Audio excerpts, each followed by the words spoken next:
Europe 1 Soir. 19h, 21h, Pierre de Villeneuve. Avec autour de la table pour la deuxième heure, le directeur adjoint de la rédaction du JDD. Bonsoir Raphaël Steinville. Bonsoir Pierre. Je me suis trompé sur votre intitulé ? Pas du tout, Ah c'est bon. merveilleux. Jean-Michel Salvatore est là également. Bonsoir. Communicant associé chez Iconic et chroniqueur politique, bien sûr. Bonsoir Olivier Babot. Bonsoir Pierre. Merci d'être avec nous. On vous entend sur Europe 1, on vous lit dans Valeurs Actuelles, notamment. Vous avez écrit L'ère de la flemme, votre excellent dernier bouquin qui donne un bon coup de pied au cul à tous les petits jeunes qui estiment qu'ils vont d'abord demander combien des RTT dans leur futur contrat.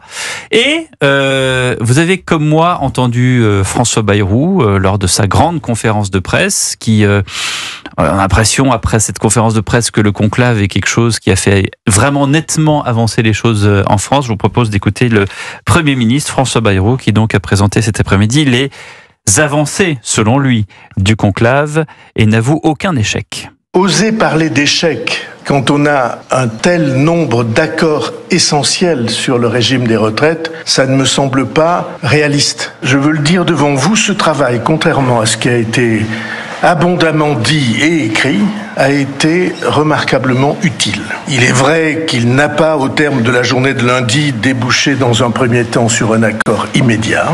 Mais pour avoir fait l'inventaire détaillé des pas en avant, des points d'accord et de dissonance, pour avoir de manière approfondie échangé avec chacune des organisations sur leurs priorités, sur leur vision de l'avenir, je suis impressionné par les progrès qui ont été faits depuis 4 mois. Avant de vous donner la parole, Olivier Babot, Jean-Michel Salvatore, vous qui travaillez maintenant dans la communication, le coach des dirigeants, moi je suis impressionné par la facilité avec laquelle François Bayrou nous explique que tout va bien. Moi, je suis impressionné par la performance. En fait, bon, c'est pas un succès. Bon, c'est pas non plus un échec, mais c'est pas un succès. Donc là, il a fait une conférence de presse comme si il y avait un accord essentiel sur des choses très importantes. Sur l'âge de départ à la retraite. Sur l'âge de départ à la retraite notamment. Et il donne rendez-vous au Parlement au mois d'octobre comme si les choses étaient faites. Et je trouve que là, il y a un art c'est de la prestidigitation parce que au fond, l'accord n'est pas là. Et même s'il y avait des convergences assez évidentes, c'était des convergences entre le patronat et les syndicats réformistes, et pas les autres, qui avaient claqué la porte, Force ouvrière et la CGT. Donc, moi, je dis chapeau l'artiste. Olivier Babot, comment est-ce que vous avez ressenti cette conférence de presse ? Oui, en effet, demi-échec, demi-succès. Les plus gros enjeux sont toujours là, ils sont toujours aussi insurmontables. L'âge de départ, il faut arriver à faire accepter, et donc une partie des partenaires sociaux, de toute façon, avaient déjà claqué la porte. Les autres ont plus ou moins accepté, bon, c'est vrai, on ne va pas pouvoir tellement couper aux 64 ans, et puis bon, on essaie de s'en tirer avec d'autres choses. C'est bien de réfléchir à la pénibilité, mais même là, on n'a pas arrivé à avoir un accord. Il y a quand même beaucoup plus de dissonance que de consonance, pour reprendre ces expressions, parce que c'est toujours très compliqué, cette prise en compte.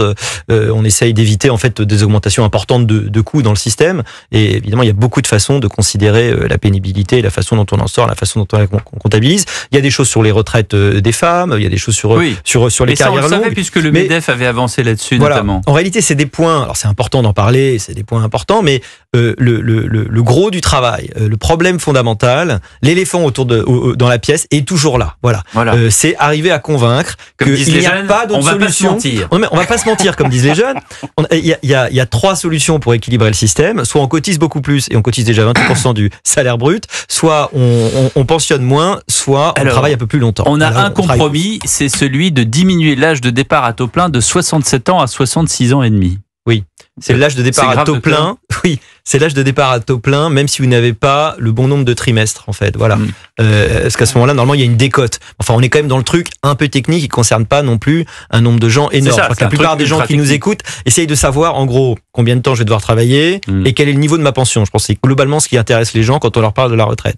Et ce qu'il faut comprendre, c'est que la loi d'airain de la démographie étant ce qu'elle est, il va falloir malheureusement, et les cotisations étant encore une fois suffisamment élevées et très difficiles à continuer à élever, il va falloir nécessairement qu'on essaye d'augmenter, disons pudiquement, le taux d'emploi des seniors. Voilà, c'est ça. C'est-à-dire qu'il va falloir qu'on travaille un peu plus tard, comme d'ailleurs le font tous les pays. Jean-Michel. Oui, mais je trouve qu'il y a quand même un acquis psychologique important dans ce conclave, c'est que finalement, les syndicats ne font plus de la suppression des 64 ans et du retour à 62 Certains ans. Syndicats. Un préalable. Enfin, les trois syndicats qui étaient là.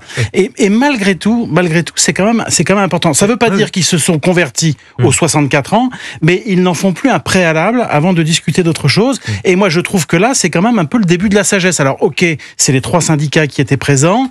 Ok, bon, ça n'est pas un ralliement aux 64 ans, mais comme je le disais, ils n'en font plus un préalable.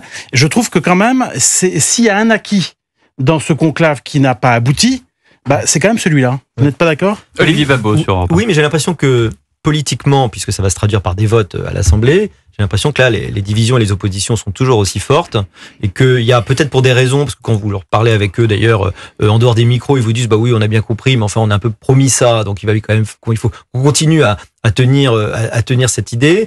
Ces gens-là vont continuer à expliquer qu'il faut absolument le retour. Alors pour certains aux 60 ans ou aux 62 ans. Et en matière de retraite, il y a au moins deux grands mensonges. Le premier, c'est on peut ne pas faire cette augmentation à 64 ans. C'est impossible du point de vue de la trajectoire globale de nos comptes, parce que finalement c'est l'État qui abonde la différence entre pension et cotisation, qui est déjà énorme et qui va faire qu'augmenter. Le deuxième grand mensonge, et je suis désolé de le dire aussi pour nos auditeurs, c'est que ce serait de dire c'est la dernière réforme. C'est évidemment Comment pas. ça ? Mais parce qu'il va falloir remettre la chose sur le métier. Mais comment ? Dans 2 ans, dans 3 ans, il va falloir parler des 65 ans, des 66 ans, des 67 ans. Ah oui, ils sont 70. Oui, mais bien sûr, je veux dire que, voilà. Et donc, on a mis 2 ans et demi de psychodrame, peut-être même plus d'ailleurs, je sais même plus où on en est. Si on compte d'ailleurs le Covid, ça fait beaucoup 2017. plus longtemps. Ouais, en fait, 2017, en réalité, voilà. Pour arriver à faire une réforme qui, en fait, est déjà une réforme d'hier, en fait. Il faudrait déjà aller bien au-delà. Le poids des retraites sur nos finances publiques est immense. Et il faut rappeler que notre dette publique a augmenté de 40 milliards rien qu'au premier trimestre de cette année. Raphaël Saint-Ville. Mais je pense qu'Olivier Beau a absolument raison. L'immense difficulté, c'est que aujourd'hui, notre système et toutes les lois, les réformes qui sont envisagées aujourd'hui le sont sans prendre en compte la démographie de la France. C'est-à-dire que aujourd'hui, on fonctionne comme si le système devait rester tel qu'il est. Et donc, je pense et d'ailleurs, c'est assez dramatique, c'est qu'il y a absolument aucune impulsion pour avoir une politique familiale en France. Le système des retraites tel qu'il a été bâti, pour qu'il survive, pour qu'il puisse survivre pas seulement dans la décennie, mais dans les générations qui viennent, il était bâti sur l'idée que le système de régénération il y ait suffisamment d'enfants pour pouvoir financer les retraites. Aujourd'hui, en fait, on les traite tellement loin, il n'y a aucune politique familiale qui permette aujourd'hui, mais c'est évacué, c'est un sujet, c'est un non-sujet. C'est-à-dire qu'aujourd'hui, on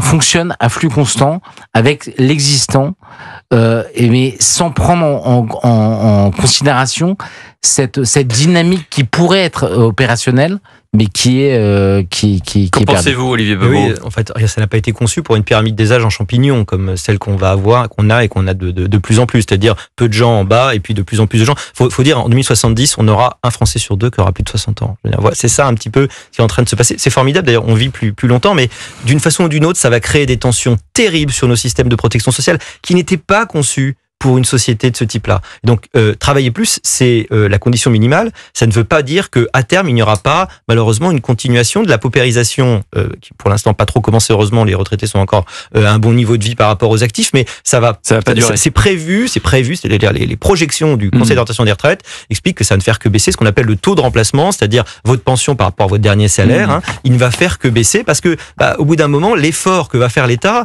est forcément limité. Et en attendant, parce que le temps me manque, on est quand même assis sur 3 845 milliards de dettes.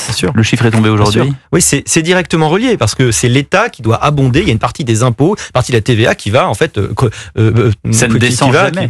Et ça ne descend jamais. Donc une partie de notre capacité à retrouver une trajectoire positive, viable pour les finances publiques, vient de la solution qu'on apportera au problème des retraites. Merci beaucoup Olivier Babot d'être passé par ce studio que vous connaissez plutôt le matin. Oui. Mais c'est sympa de venir le soir, 20h27, 7h20 tous les lundis.